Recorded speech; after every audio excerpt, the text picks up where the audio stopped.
over to the director of the Fusion Energy Foundation for Europe, who will pick up the story of these back-channel negotiations and this important strategic discussion process that was taking place. Jonathan Tennenbaum.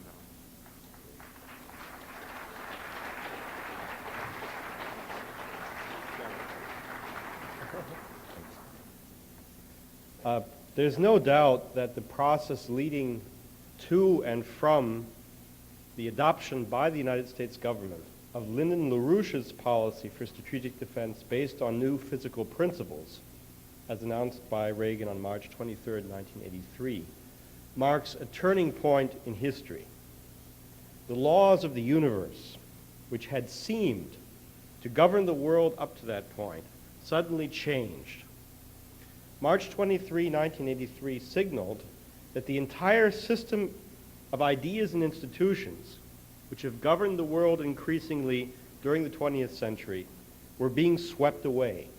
For a certain time, the policies of Lynn, our policies, had moved into the White House and were governing the United States.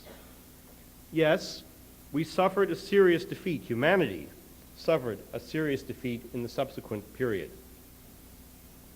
But no one can turn the clock back to before March 23, 1983. And I think it's not incorrect to say that the punctum saliens, the historical turning point, period, which began then, is still ongoing. We're still in the middle of it. The outcome will be determined by what we are able to accomplish over the coming weeks and months. Okay. That poses the question, how do we change history? Do we change history by being rich and famous, like David Rockefeller with his beetle collection? No. David Rockefeller hasn't changed anything. He's just a menial slave, a slave of the whore of Babylon. Do we change history by occupying positions of great nominal power, like the members of the Soviet Politburo standing like a row of vodka bottles on top of Lenin's tomb? No. History swept them away. Lynn gave them a chance to change history by accepting the offer to share the SDI, but they refused. As we would say in American jargon, they blew it. They proved themselves to be impotent. So how do you change history? The lesson of March 23, 1983, which I want to elaborate for you now, is the following. You change history by making fundamental scientific discoveries, above all, and otherwise by applying and radiating the same Socratic method which is the essence of fundamental scientific discovery. That's how Nicholas of Coos did it, that's how Leibniz did it, and that's how Lynn did it and is doing it.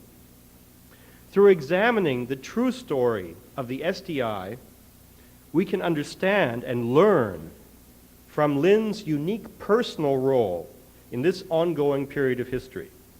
That role is inseparably connected with the fact that Lynn accomplished back in 1946 to 1952 a fundamental scientific discovery. And everything he has done since then, his rise to predominance as a maker of world history, has been based on nothing but that original discovery and his own constantly improving mastery of the method by which he was able to make that original discovery. To show this, I want to single out two specific contributions by Lynn, contributions that could only have been made by him, which were absolutely essential to the U.S. government's adoption of the SDI policy. They may not, these contributions, may not have been fully expressed or adequately expressed in the U.S. government's public formulation of that policy per se, but they were implicitly the basis for everything. The first of these 2 points that I have chosen to discuss was Lynn's rigorous demonstration, which he and the organization forcefully brought to the attention of all relevant individuals, that the defense and economic policies adopted by the so-called liberal establishment, the Anglo-American establishment, for the United States and the rest of the world, were leading inexorably toward World War III. The problem was not this or that detail of policy, not some specific issue or error per se, but was located in the underlying axiomatic assumptions of Anglo-American policymaking, such that each attempt by the Anglo-American elite to react to the ongoing crisis was bound, as long as they clung to those assumptions, to merely accelerate the plunge into disaster. The second crucial point was the way Lin designed a complete set of alternative strategic, military, and economic policies around the crucial principle of what is called rapid technological attrition combined with new physical principles. Lin, and only Lin, was in a position to specify how to organize that process in such a way that a crash program development of defensive systems would not only not be a burden to the economy, but would be the locomotive for a broad economic recovery. Exactly this feature, the prospect of an SDI-led economic boom, which in the event of shared development could also solve the most devastating problems of the Soviet economy, was key to Lin's design of the offer he made to the Soviet leadership on behalf of the US government. Now, before I elaborate these points more, I want to briefly identify Lin's original scientific discovery, or group of discoveries, which he made over the period 1946 to 1952. As Lin reports, what provoked him to embark on the essential phase of his discovery was an encounter with the famous book by Norbert Wiener on cybernetics.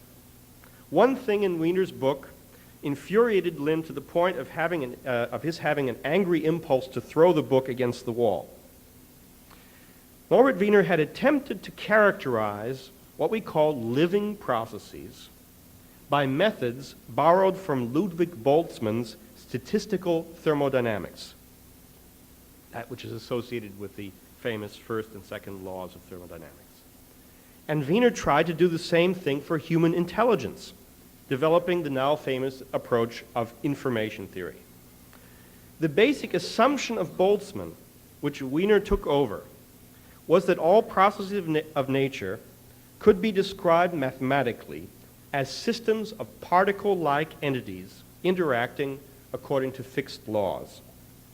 And Boltzmann demonstrated what already Newton had remarked in a general way, that such mathematical systems are afflicted with the inevitable tendency to run down toward states of increasing disorder.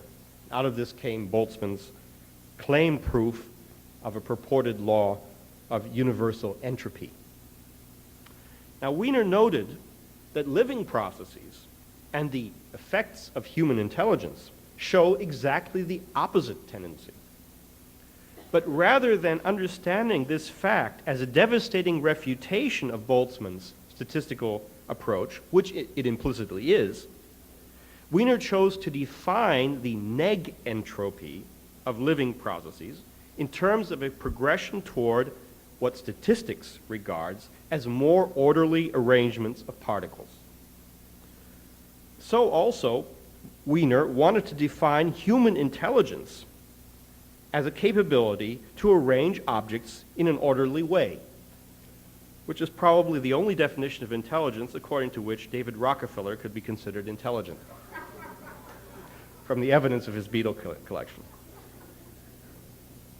Lin immediately saw the folly of this whole approach, recognizing in it the same devastating flaws of assumption which Leibniz had pointed out earlier in Newton's work, in the Leibniz-Clark correspondence, which Lin had already studied as a teenager.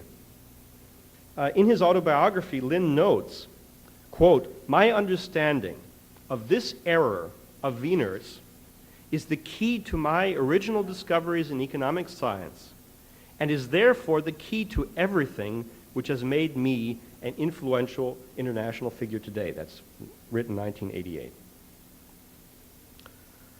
Now, contrary to the absurd assumption of Wiener, Boltzmann, and Newton, we have conclusive evidence featured in the Timaeus of Plato, in the works of Leonardo da Vinci, Kepler, and others, that living processes are governed as a whole by a universal geometrical principle, a principle manifested to us by the harmonics of the visible forms of living processes, living organisms, and associated with what Leonardo da Vinci and Luca Pacioli called the divine proportion, otherwise referred to as the golden mean, as a principle of geometry. Thus, life has nothing to do with assumed pairwise interactions of particles, nothing to do with the statisticians' tabulations of arrangements of objects. Living processes are governed by a principle of development which drives them through ever more dense series of changes while remaining as a principle everywhere similar to itself. Carrying the refutation of Wiener further, how might we adequately define the nature of human intelligence, and particularly what we call creative mental activity? Well, Lin proposed, let's look at the physical effect of such activity in terms of human existence, in terms of the growth of economies. For creative mental activity of individuals is the unique cause of technological progress, and technological progress is the unique cause of what makes economies grow. If we can demonstrate that healthy economic growth is governed by the same golden mean geometrical principles as living processes generally, then the same must be true for creative mental activity, which is the cause of such growth. Though a precondition for this proof, of course, is to clear away all the mental, intellectual garbage surrounding the concept of economic growth, in particular these insanities of counting money and including in the gross national product drugs and gambling profits and so forth under the heading of economic growth. So the only sane measure of growth of economies is in terms of the ability to sustain a growing human population at increasing levels of per capita consumption and physical productivity.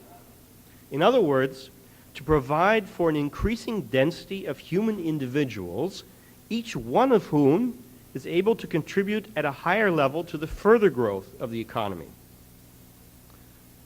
Once economic growth is defined by this self-reflexive concept of increase of potential population density, as Lin did, once we've done that, then the identity of the basic law of economic growth with that of living organisms generally becomes readily apparent. But that growth depends on the creative powers of the mind to continually generate and apply scientific and technological progress. If we freeze technology at some level, then society will eventually exhaust the accessible base of resources in that mode and will collapse. And therefore, even the maintenance of a constant level of potential population density requires a certain minimum rate of technological progress. So let's turn to technological progress as a mental process, as a process of development of conceptions. Well, Lin realized that the implication that the mental process, as a mental process, technological progress is implicitly measurable. We can measure it. That is already implied by the geometrical ordering of economic growth, which is the effect of such technological progress. But we can pinpoint the internal geometry of the mental process also in the following way. Technological progress is a function of the development of science. And that development, on the other hand, involves the generation of what, from a formal standpoint, appear as unbridgeable mathematical discontinuities. So let me identify the essential point in this very briefly. If we look at continued scientific progress as a continuing process, this occurs through a succession of what we could call scientific revolutions, in which the fundamental assumptions which underlay an entire period of scientific and technological development are challenged, disproved, and superseded by the invention of a crucial experiment and an accompanying new set of experimental hypotheses. So if we call the state of knowledge before such a revolution A, and the state of knowledge after the revolution B, then we see that there's no logical way to go from A to B. These two states of knowledge are formally inconsistent. They are contradictory because we changed. We disproved the basic assumption of A in going to B. So we have a gap there which represents a singularity generated by ultimately the action of a single human mind who invented and proved a crucial experiment. So, as a mental process, the technological progress upon which healthy economic growth depends generates an unending series of such singularities, from A to B to C, C to D, and so on. It therefore becomes measurable implicitly in terms of varying densities of these and comparable species of singularities.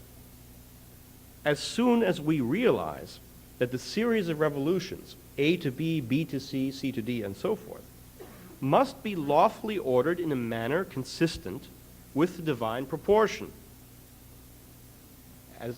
because that's the ordering of economic growth. So how does this express itself? Well, very simply, if we look at the internal history of science, it demonstrates that important discoveries, fundamental discoveries, are never isolated chance events or simple flashes of intuition. In crossing the apparent unbridgeable gap between two stages of formal knowledge A and B, the discoverer is always energized and guided by a certain kind of idea or thought object, to use Lin's recent term, an idea of a mode of forward motion of discovery referred to classically as a higher hypothesis, which carries society forward from A to B, B to C, and so forth. But by its very nature, the fact that it effectively bridges the gaps between mutually inconsistent, formally inconsistent sets of assumptions, a higher hypothesis could never be described or communicated formally.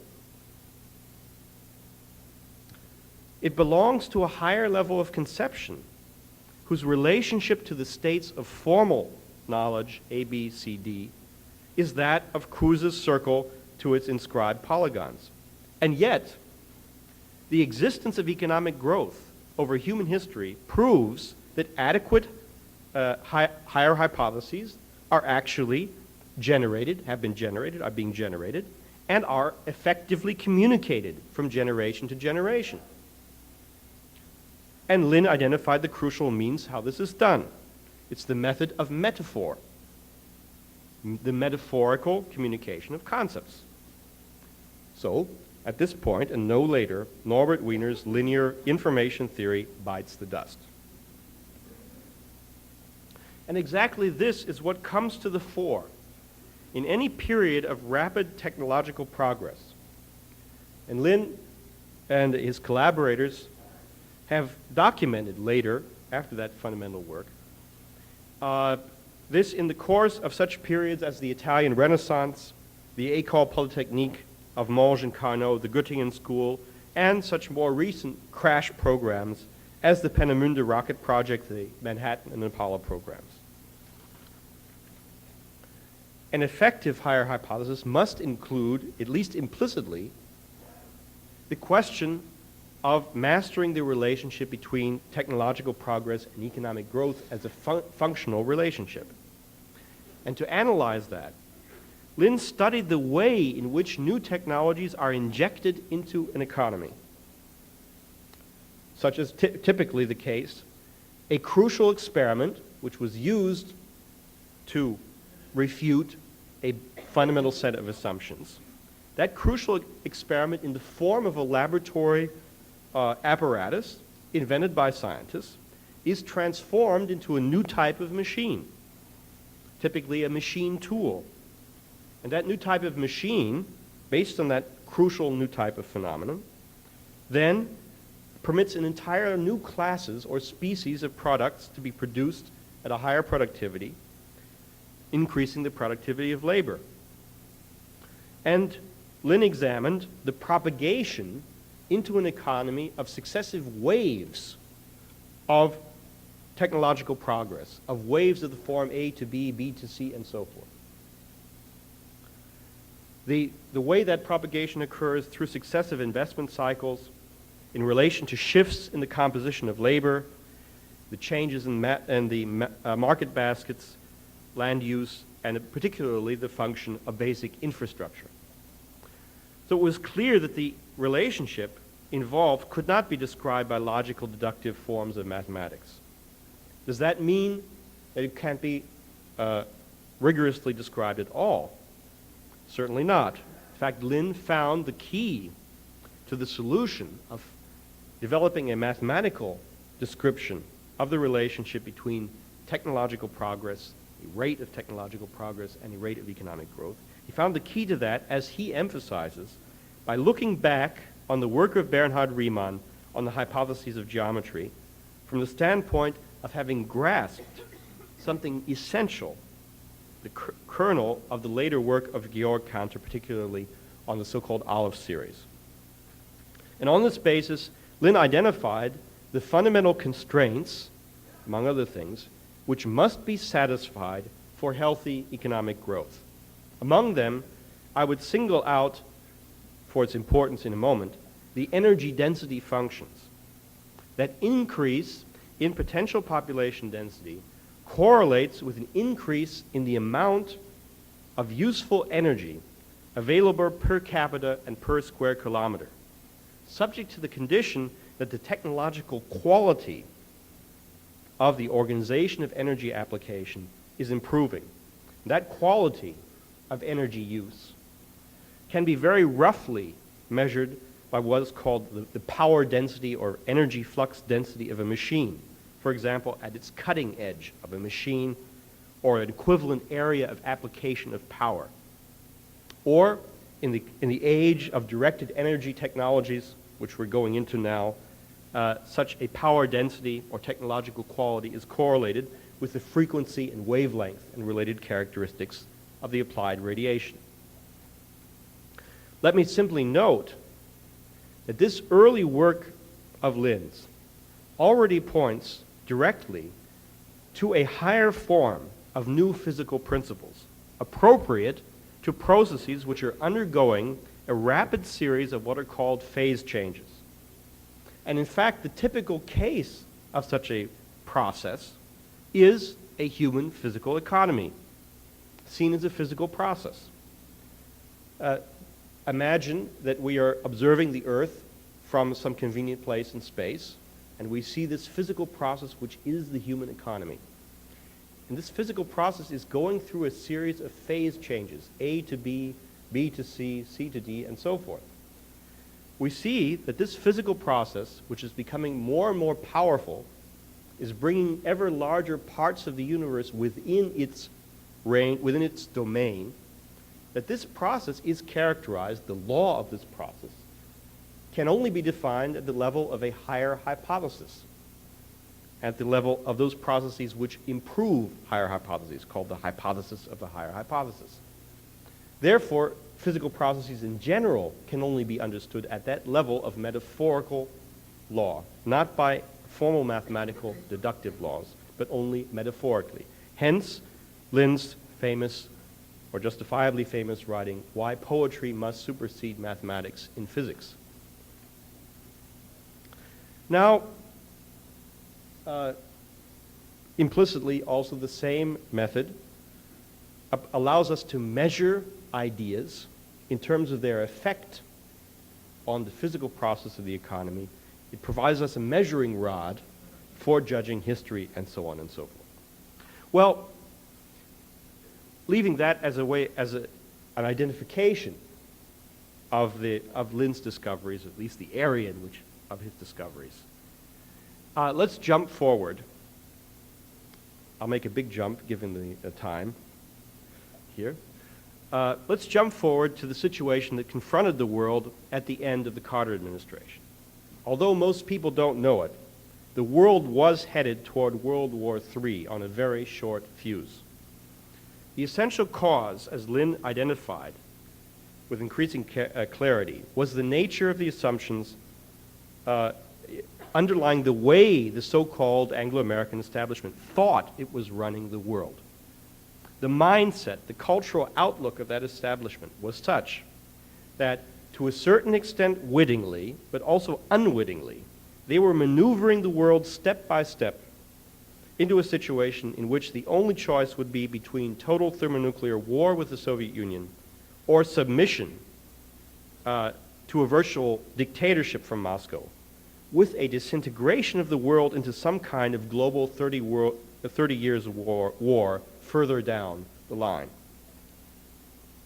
Central among those axioms was the idea put forward by Russell and Szilard at the end of World War II, that the world should be run through a balance of power between two empires, Anglo-American, with England supplying the brains, US the muscle, and an Eastern empire centered in Moscow. These two empires would be adversaries, but there would also be a common understanding between them concerning the rules of the game, about how the world would be ruled between them. A game in which any independent development of sovereign nations would be crushed between the two empires.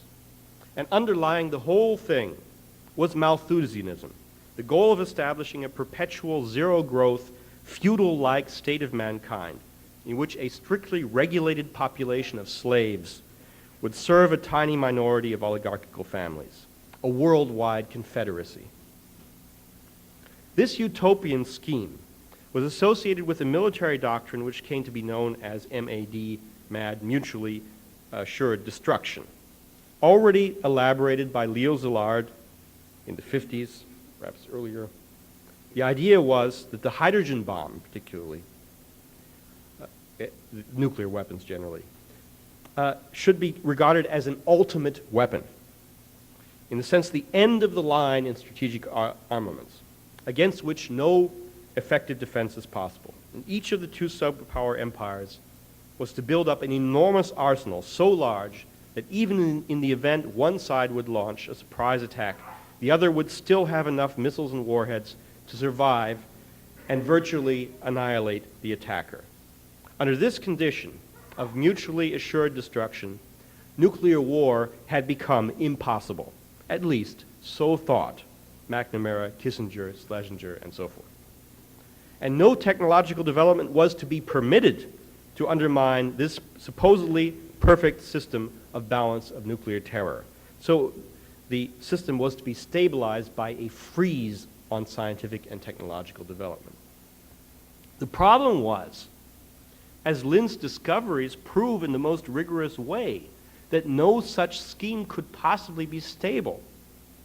On the contrary, the very Malthusian axioms virtually eliminating scientific and technological progress, which are required to merely maintain a constant level of population potential, imposed upon the world a regime of downward collapse toward extinction of the human race through the combined effects of wars, famine, and pandemic diseases as the final outcome if the policies were not stopped soon enough.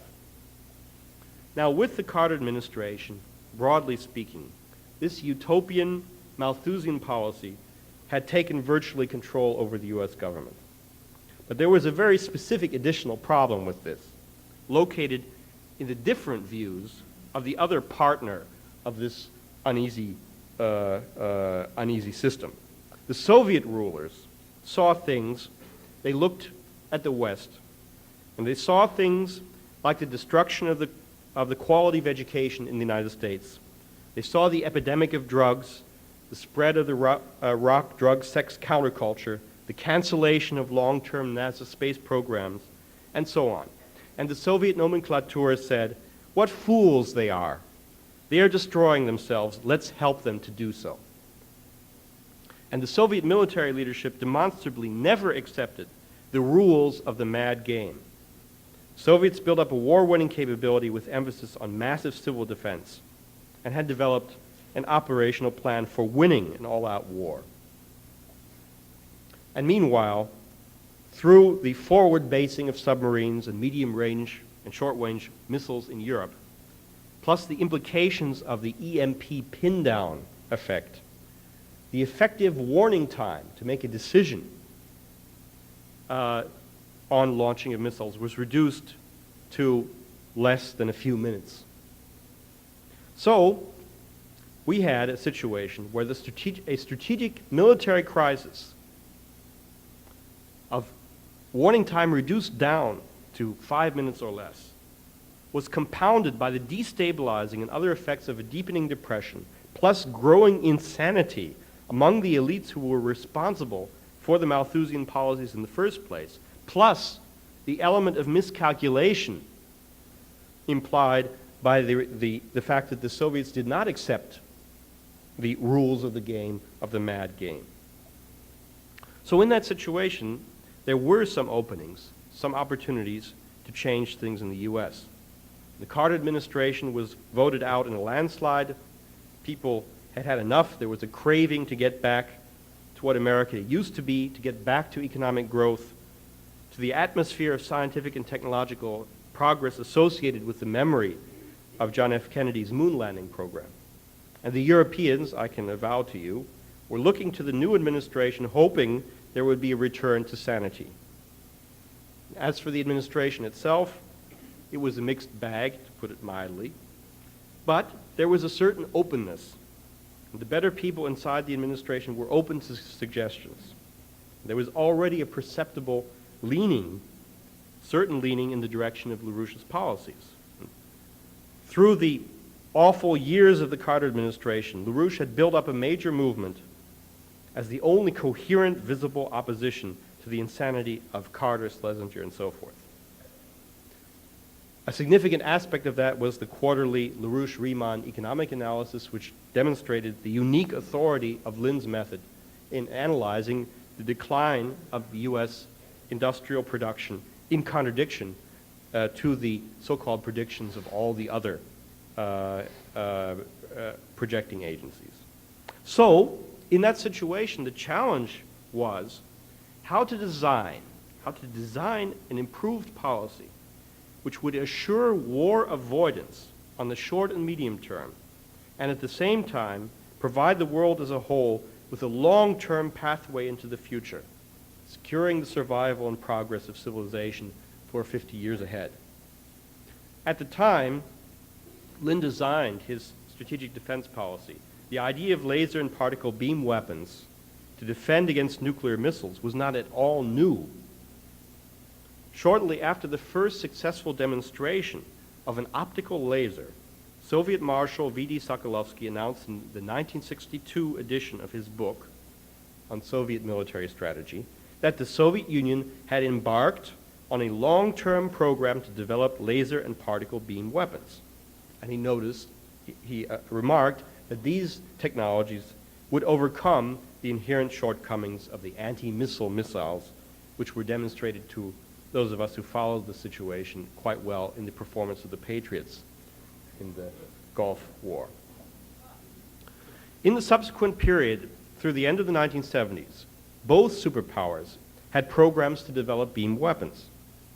There was, however, a characteristic difference. The Soviets were committed to developing an operational beam weapon defense as soon as possible. They attached the highest priority to this area. They deployed their best scientists and pushed the work forward in a hubristic manner from one breakthrough to the next. Whereas, especially under the Kissinger policies, the United States was not only not committed to developing beam weapon defenses, but officially regarded them as undesirable, as a destabilization of the MAD doctrine. As a result, the U.S. beam weapon program was kept on what you might call the back burner. It was relegated more or less to the task of making sure that the United States would not be taken off guard in the event of major Soviet progress.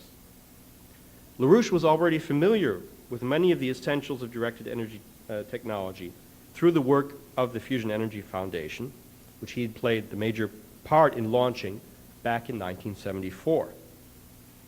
The focus of the FEF's work was, of course, to promote fundamental research, development, and application of controlled nuclear fusion as the major energy source for mankind in the future. The crucial thing about fusion, clear at that time, is not that the supply of fuel for fusion reactors is virtually unlimited, which is true, but rather the fact that fusion reactors can potentially deliver power in various forms at an energy flux density many orders of magnitude higher than conventional nuclear or fossil fuel plants. This implied that fusion technology is associated with an intrinsically higher economic productivity as compared with the other forms of power production. Reference what I said about the constraints, Lin's constraints. For example, we can use energy-dense plasmas to process low-concentration ores, industrial waste, or even ordinary rocks and dirt into high-quality materials at a very tiny fraction of the present cost per unit output. Furthermore, given that 99% of the universe is plasma, it's an area of fundamental research uniting the microcosmos and the macrocosmos. Now it's clear that if we can master the means to generate and control the kinds of energy densities associated with what's called hot fusion, and if in connection with this we learn how to focus such flows of energy, propagate them through space and through various media, and tune them to various media, then it's obvious we can come up with weapons vastly more powerful than anything known up to now. In a certain sense, the internal features of the H-bomb design, hydrogen bomb design, itself announced the onset of an era of directed energy technology, which would make the bomb, in that form at least, ultimately obsolete. You have to look at the focusing of geometrical focusing of shock waves, isentropic compression, and particularly the tuning and partial lasing of radiation used in various of these H-bomb designs to generate the fusion process. This crucial fact of the implication already in the development of nuclear weapons, of a further development in direction of directed energy weapons, was, of course, ran counter to the MAD doctrine and was therefore suppressed massively with the help of classification policies, including classifying speeches given by Soviet scientists coming to the United States, a very strange policy. Hence, there was a tumultuous response when an article to that effect was published in the newspaper New Solidarity in October 1976.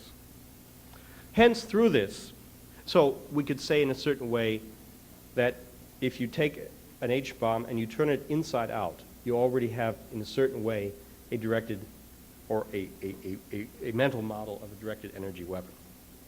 In any case, LaRouche was not at all surprised at the revelations of U.S. Air Force's General Keegan concerning the existence of large Soviet effort for beam weapons. He was familiar with the quality of Soviet work in the relevant areas. And there were discussions with Keegan. And the FEF, as was mentioned, made an independent evaluation, published in New Solidarity, and the pamphlet referred to. And some of the authors of that pamphlet are still alive and kicking right here in this room. By the middle to the late 1970s, scientific proof of principle had been established for a wide range of beam weapons suitable to destroy missiles and nuclear weapons in flight. So that was not the invention of Lin and LaRouche. But this mere scientific feasibility by no means demonstrates the possibility of an entirely new strategic doctrine. All kinds of doubts and objections could be raised and were, even by those who did not support the MAD doctrine. Wouldn't the cost of an effective system be astronomical, exorbitant? How would we pay for it? And can't any defensive system be defeated by countermeasures? And so on and so forth, all the arguments many of us heard. Well, the most essential thing that I think Lin contributed was his solution based on the economics discoveries I referred to earlier to the problem of how to organize the economy for an unprecedented rate of technological attrition in the relevant fields. And this high rate of technological attrition solves implicitly every problem posed by the design of a competent SDI. First, it was clear that the idea of an ultimate, invincible beam weapon defense system was as silly as the idea of an invincible offensive system. Every development of defense might eventually be countered by countermeasures of the offense.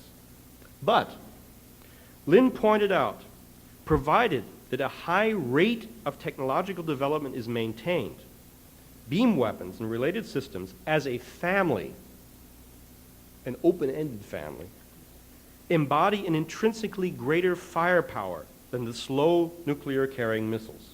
Lin demonstrated the relationship between firepower in military technology and energy flux density in technology generally. So, the defense in such a force development would become increasingly dominant, asymptotically making nuclear missiles obsolete. In particular, Lin showed that the higher firepower embodied in beam weapon technologies as a family meant that it would become far cheaper to destroy one missile with a defensive system per missile destroyed than to produce and launch that missile. And thus, the defense becomes a superior investment compared to the offense. But the most crucial point is the economic significance of technological attrition. If we think not of a single technological level of defense A, but instead of a process of driving defensive technologies through a series of evolutionary stages, A, B, C, D, embodying breakthroughs in advanced science, and if we organize the economy in such a way as to rapidly integrate the technological spillovers into the civilian economy, then the increased rate of growth of productivity of the economy pays back the investment into the SDI many times over. As Lin put it, we can spend for such an SDI all day long and be richer the more we spend. An effect which was demonstrated to a certain extent already by the Kennedy's Apollo program, which returned an estimated $5 to $10 to the economy for every dollar spent. Well, as a last point I want to put before you here is a deeper level of this whole thing, the cultural level. A high rate of technological attrition meant that if the technology was shared, the same effect of a payoff into the civilian economy could in principle be achieved in the Soviet economy and in other economies. But there was a problem, intrinsic problem of the Soviet economy, which perhaps will be discussed a little bit later. That in offering to the Soviets to share the development of the SDI, Lin was offering them, in fact, a transformation of their society. A very different transformation than the disastrous shock therapy of Sachs et al. But a transformation nevertheless. And to pinpoint it, perhaps the following example. If you see how the so-called Mittelstand operates in a condition of a healthy economy, the small and medium level entrepreneur or farmer in the West in the best periods, there's a phenomenon called, you might call, technological depreciation, which means, simply put, that if I have a machine operating, which I've just purchased, I can let it run, but maybe halfway through its life, there's a new technology introduced, a machine with a higher productivity. and that I can benefit more by throwing away the machine I had, even though only half of its life has been used, and introducing the new machine. Although I've lost half of the life, I've gained potentially much more by the higher productivity of that machine. And therefore, in a condition of technological attrition, you have a rapid replacement of technology much quicker than the exhaustion of their effective or nominal life. So the Western entrepreneur and worker not only does this out of a profit motive, but likes this. They swim in this kind of progress like a fish in water. That's what makes life exciting. That's what realizes the higher purpose of economic activity. But there's a cultural problem associated with what Lynn identified as the peasant problem of the Soviet economy, which predates the socialist system. Typically, machines will be run until many times after their effective life was exhausted, because the machine was regarded as a value. And therefore, you don't throw away a value you have, but you keep the value. So you find machines operating in the DDR that were already from the 19th century, and in the Soviet Union worse. So therefore, what Lynn was offering was in this offer was a transformation of Soviet society culturally through a policy of technological attrition. That's what they rejected. They rejected it, as Lynn emphasized, on cultural grounds. They refused to change that culture.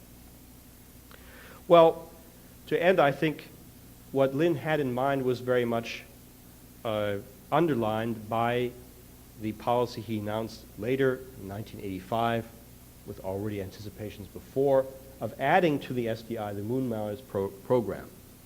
The idea of a 40-year project to establish permanent manned colonies on Mars. And that on the one side, technologically, is nearly identical in terms of technologies to the SDI, but demonstrates more clearly the economic function of the SDI, namely to increase the potential population density of the human species to the point where we can support human beings even on a planet 50 million miles away, 50 million kilometers away. So let's just think about the sad effects of the refusal by the Soviet leadership and the way in which it was permitted for Lynn to be put in jail, that instead of sitting here in this devastated world, we could already be jumping around on the moon and engaged in exciting technological progress. Thank you.